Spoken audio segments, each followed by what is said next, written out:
Good afternoon, everyone. I hope you're all having a fantastic day filled with good health, peace, and great news. The preseason is in full swing, the excitement surrounding the Detroit Lions keeps growing, and today we have important updates that every Lions fan needs to know. So make sure to hit that like button, subscribe to the channel if you're not already part of our community, and turn on notifications so you never miss an update. Now, without wasting any time, let's jump straight into the biggest news and the most important Detroit Lions updates. The latest developments put the Lions in a fascinating position, especially with the running back market suddenly moving in a direction that could have a major impact on Jahmyr Gibbs and Detroit's next big contract decision. A major development around the NFL running back market has suddenly changed the conversation for the Detroit Lions, and it could put even more pressure on the organization to get a deal done with Jahmyr Gibbs sooner rather than later. The reason is simple. Bijan Robinson and the Atlanta Falcons have reached an agreement on a 3-year extension worth up to $75 million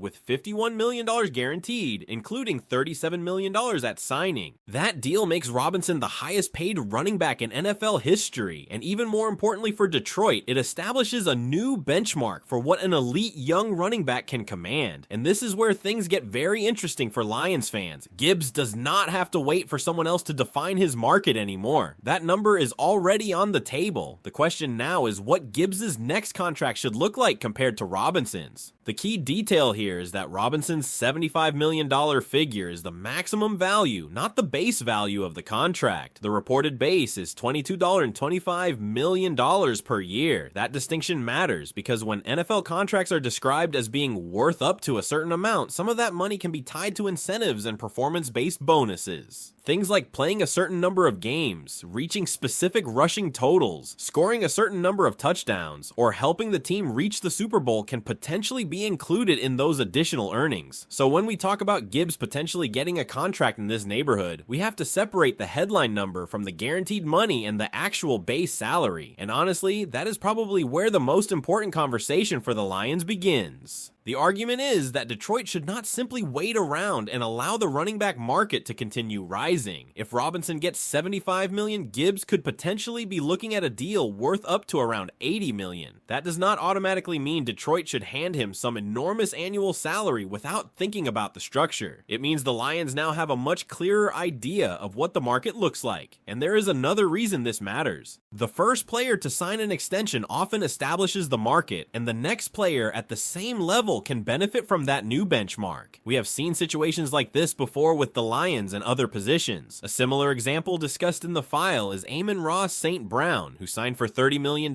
per year while the Cowboys waited, and then CeeDee Lamb eventually reached $35 million per year. That is why there was a desire for Detroit to be the team that got Gibbs's extension done first. But now, Robinson has moved first. That changes the situation. The Lions may have to accept that Gibbs could command more than the number Robinson just received. And when you look at the importance of guaranteed money, that is where this contract becomes especially significant. Running back is one of the most physically demanding positions in football. The concern is not simply how productive a player is today. The organization has to think about injuries, workload, and what that player will look like several years into the contract. Gibbs still has 2 years remaining on his rookie contract, so an extension could effectively keep him under team control for the next 5 years. That is a long commitment for a running back, which is exactly why the guaranteed money becomes so important. From the team's perspective, getting more guaranteed money into the earlier years of the extension could be a way to manage that risk. The Lions have to make sure they are not putting themselves in a position several years from now where they are carrying an enormous commitment to a player who has suffered an injury or whose production has changed. But despite all those concerns, there is a very strong argument that Detroit simply has to pay Gibbs. And the most interesting way to look at it is by asking a very simple question. Who would you rather give $20 to $25 million per year to? Gibbs or Brian Branch? Gibbs or Sam LaPorta? The argument presented in the source is that Gibbs would be the clear choice in both situations. And that tells you something about how highly he is being valued. The Lions have already invested heavily in their defense. Jack Campbell, Aleem McNeil, Aiden Hutchinson, and DJ Reed are all examples of players who have received significant financial commitments, while Derek Barnes also has a respectable contract, so this is not a case of Detroit completely ignoring its defense. But there is a difference between having valuable players and having a player who can become one of the defining defining pieces of your offense, and that is where Gibbs enters the conversation. What Detroit did during the offseason may have actually strengthened Gibbs' position in these negotiations. Dan Campbell has described Gibbs as a bell cow, and the organization's decisions at running back have created an even clearer path for him to occupy that role. David Montgomery is no longer on the roster, and while Montgomery was a legitimate NFL starter and a very good running back, the argument is that Gibbs operates on another level. The file describes Montgomery as potentially a top 10 or top 15 running back in the league, while Gibbs is viewed as a top 2 type of player at the position. That difference is enormous, and with Montgomery gone, Gibbs has an even stronger argument that he is the centerpiece of the Lions' running game. Detroit has also brought in Pacheco and Sion Vaki, and Campbell has discussed the opportunity available to Vaki with Gibbs out. But the bigger point remains. The Lions have created a situation where Gibbs can look at the roster and understand exactly how important his role has become. So if you're Gibbs, why would you simply accept being paid like an ordinary running back? If you're Detroit, how do you allow a player with this kind of importance to get to the point where the negotiations become a major problem? That is the dilemma facing the organization. And while the Gibbs situation is obviously the biggest financial story here, there is another roster development that deserves just as much attention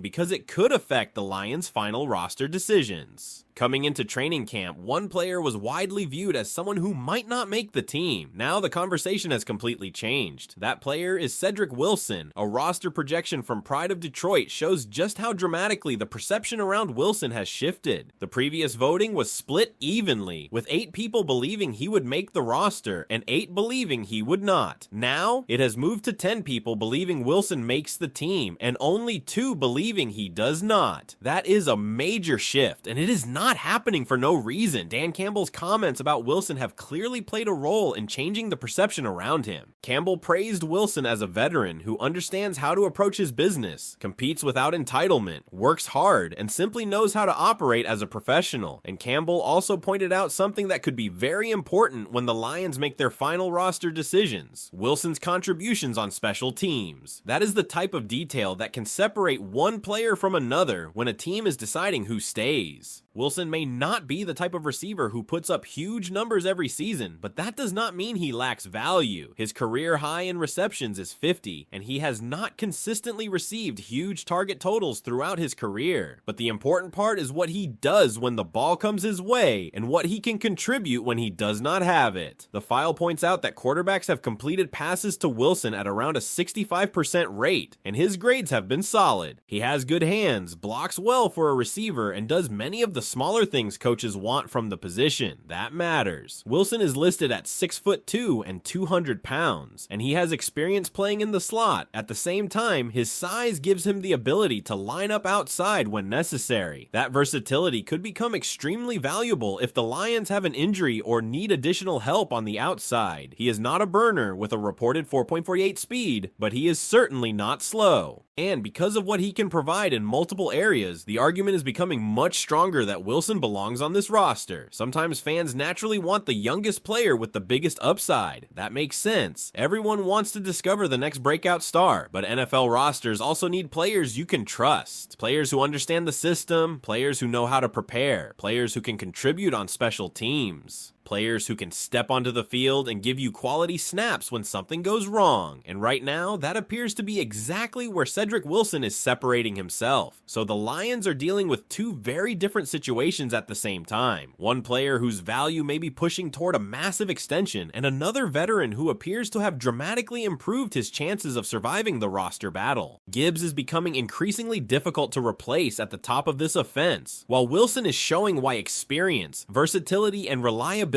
can matter just as much as potential when a roster is being built. The big question now is whether Detroit should move aggressively to secure Gibbs before the market climbs even higher, and whether Wilson has done enough during training camp to officially secure his place on this roster. What do you think, Lions fans? Should Detroit make Jahmyr Gibbs the priority and get his extension done now? And do you believe Cedric Wilson has already done enough to earn a roster spot? And that question becomes even more important when you look at what Detroit has already done to create the situation it is dealing with now. The Lions did not suddenly wake up and discover that Gibbs was valuable. Their own decisions have helped make his value more obvious. When you remove David Montgomery from the equation, the identity of this backfield changes. Montgomery gave Detroit something extremely valuable, a proven NFL running back who could handle a significant workload and give the offense another dependable option. But once he is gone, the responsibility on Gibbs becomes much clearer. That is why the bell cow description matters so much. When a head coach uses that kind of language about a running back, it tells you how the team sees the player. And when the organization also makes moves that create a larger role for him, it becomes difficult to argue that Gibbs should be treated like just another piece of the offense. The Lions have brought in other running backs, and Sion Vaki has an opportunity to show what he can do when Gibbs is not on the field. But that does not change the larger picture. The question is not whether Detroit has other running backs who can take